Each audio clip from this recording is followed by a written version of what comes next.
Well, I'm so happy to welcome Anna Martin to what we're calling CCC Stories, where we're getting to hear from people in our community who are doing the work of missions and ministry locally. And I'm so happy to welcome Anna, and I'll let her introduce herself. But she is someone, actually, her dad joined us a few months ago at the beginning of the pandemic to share with us some things that we could think about.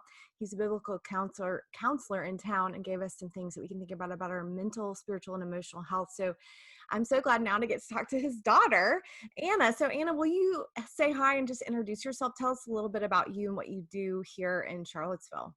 Yeah, absolutely. Thanks for having me. So, my name is Anna Martin, and I am from Charlottesville, still living here and working out my mission here. So, I am the director of a nonprofit branch, which is actually a branch of my dad's nonprofit, Transformation Inc. And it's called Transformation Freedom Initiative, or TFI. And the mission of TFI here is to bring transformative justice to Albemarle and Charlottesville and the local areas of Virginia through awareness and prevention of human trafficking locally. And we do that by being a liaison between resources and those who might need those resources, like parents or businesses or really anyone who's looking to help prevent human trafficking locally, as well as helping cover the costs of those resources. Hmm. So can you tell us what human trafficking is? Just a working definition. We hear that a lot, but what does that mean? Yeah, so the technical definition is the use of force, fraud, or coercion to obtain some type of labor or commercial sex act.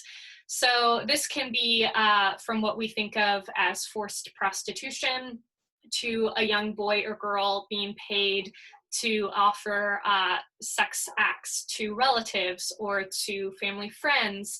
And it can also look like not being paid a fair wage or any wage at all in both legal or illegal work settings.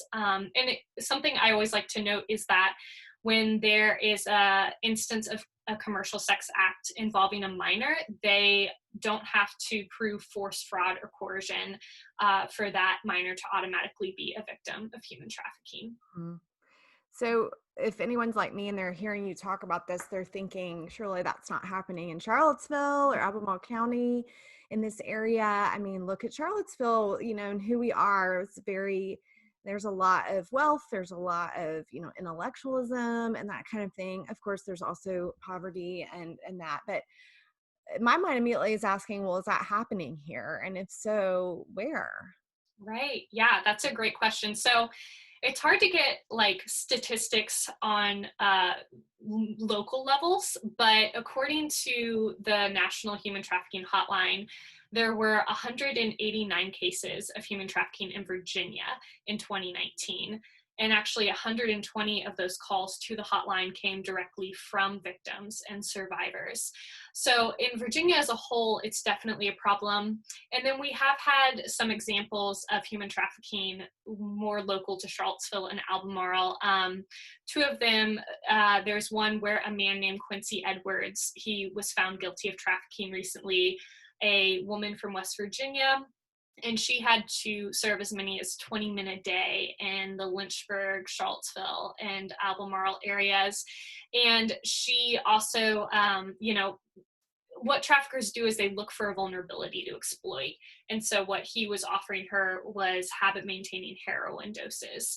So that was the tragedy of her situation. And then there was another situation where a young girl, I believe she was 17, was brought from Honduras to Virginia by her older boyfriend, and she thought she would be getting a waitressing job and legal documentation in Harrisonburg, and instead she was beaten until she agreed to perform sex acts for clients, and she actually was trafficked here in Charlottesville for some stints during her victimization, and that was in a brothel in the Wilton Farms apartments. I think that's like right by Darden House. So Yeah. yeah, so sadly there are some examples which make TFI's work really prevalent in the area. Hmm. So your job and what you're trying to do, it's not your job, right? Or is this your job? Yeah, so Okay. it's part of my job, I also nanny to kind of bring in Okay. actual income, but hopefully one day it'll be my full-time job. Okay. Yeah. So what you're trying to do is prevent and educate, right? That's your primary thing. And so how are you doing that? What are some ways or areas of the community where you get to educate and prevent sex trafficking? Yeah, so TFI is pretty young, and then of course COVID kind of threw us for a loop. But before COVID, we were able to implement prevention education in a Boys and Girls Club locally. And even before I started TFI, I worked at a Boys and Girls Club and implemented some prevention education there. And it's really the dream of TFI to kind of have a holistic covering over Charlottesville and Albemarle, if you will, by bringing prevention education not only to students but also to other organizations, hospitals, first responders, people who might really be on the front lines of seeing potential trafficking situations and maybe not always knowing what they're seeing, so that they can be aware, and also just being aware in day-to-day life for kids of, like, smart ways to be online, what to look out for, because it's so easy to be trafficked even within someone's own home, and parents not even knowing it. So Hmm. How yeah. did you get into this? What made you become interested in combating human trafficking?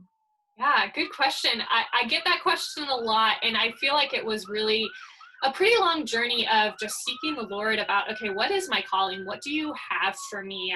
I took some time off between high school and college and was really seeking that out, and just human trafficking kept coming up. And then actually through my dad, I learned that it was happening on a very local level, and that was terrifying for me. And so knowing there was something you could do about it was just really exciting, and I wanted to get involved in that. And just the Lord kind of took it from there, and the steps to take and internships, and it's been a wild ride, but it's That's great. great. Well, I do think it's important to think about as Christians, what does our faith say about injustice and fighting injustice? And we've talked about this some. This is a big word this year, injustice and justice. And I would love for you to speak to that. How does your faith inform what you do in this area? Yeah, I think without the faith I have, I wouldn't be as passionate about this. I actually had a discussion with a good friend of mine about biblical justice, and the way she defined it was, how things were basically before the fall, like getting back to that kingdom intent that God had for us before the divisions the fall created. And in a key word that is used by her and others is shalom, as like that's kind of the point of biblical justice and the foundation of biblical justice. And I love Tim Keller talks about shalom and kind of just fleshes out that, like, it's not just peace, it's not just that word peace we throw out, but it's really the idea of flourishing and delight in us all, operating out of God's love and for love, and in love for each other. And so there's just a richness about it, and just knowing, that we are called to imitate Christ as his followers, and that part of his mission when he came, when he got up and read the scroll was, I'm here to set captives free, to bring liberty to the oppressed. And so just knowing, like, it's very clear that that is one way we're called to imitate Christ. And of course the Micah verse too, of like, what does he require? He requires that we act justly, and we can't do that without loving mercy and walking humbly. So yeah, I just, every time this kind of work gets overwhelming or I see all the injustices happening in the world, it's just, that's what I have to come back to, is like, okay, this is a foundational thing, from the Lord, and it's only going to be made possible through him. So Mhm. Well, have you seen anything come of your work so far? And we know it's fairly new in the community, but have you seen God do anything either in the community or in yourself as you've done this? yeah, it's been really encouraging. Even before starting TFI, when I was doing implementations at a Boys and Girls Club, I was seeing kind of the birth of these like young advocates happening, and like kids that would just like take a hold of this message of like human trafficking, but here's what you can do to fight it. And they just run with it. And it was so encouraging. Like, I remember there was a situation where a girl was kind of she basically was making herself vulnerable to trafficking potentially. And two of her friends came to me and was like, hey, this is what's going on. We remember what you said. Like, can you help us? And that those kinds of examples, and then since starting TFI and having more kids kind of cling to it and even talk to their staff members and be like, hey, like I've been acting this way online and now I know I need to change that, and this person was talking to me and now I know that that's kind of sketchy. And so just seeing the lights come on for these kids and them really taking it to heart has been, I think, the most encouraging thing of like, okay, yes, it matters. This work is really gonna make a difference. That's great. Yeah. So I'm wondering how, just last question, how can we as members at CCC, members of this community, if we wanted to join you in that, what would you say? How can we come alongside you, be a part of this ministry? How do people volunteer? And how, if someone wants to volunteer, how should they go about doing that? Yeah, great question. So there are a couple different ways you can be a part of the mission of TFI. You can join our prayer team, which is just getting monthly updates on ways to pray, which is just the backbone of the ministry. Volunteering otherwise right now is mainly kind of coming alongside us, liking our social media pages and helping like and share posts and just spreading the word in those ways, which I can send you those links and my email to get involved in those ways.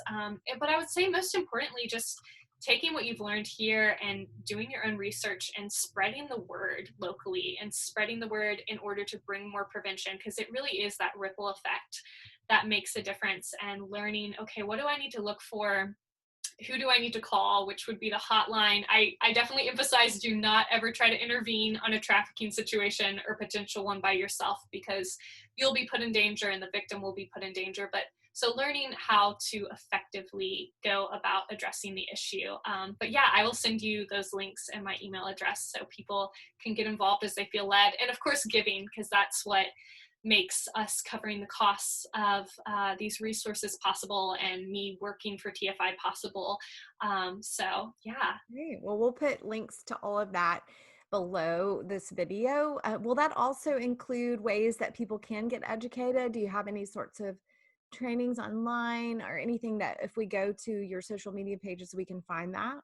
Yes, absolutely. So on the website, I have a blog that has different resources and then some resources that are offered, but it's not exclusive to that. So if someone came to me and said, hey, I found this other resource, we would be all about looking into that and potentially covering the cost of that too. And then on social media is where I really am plugging a lot of other organizations and their existing resources that are helpful, especially right now for parents, because COVID-19 has just presented a huge problem with more time online for kids. So yeah, following along there will give you a lot of resources. Okay. Well, thank you, Anna, for joining us. We're so thankful for what you're doing in our community. And for anybody watching, I will definitely be including links. But if you can't find what you're looking for, you can just contact us at the church and we'll help connect you with Anna. So thank you, Anna, so much. We're so glad to have you today. Thank you so much for having me.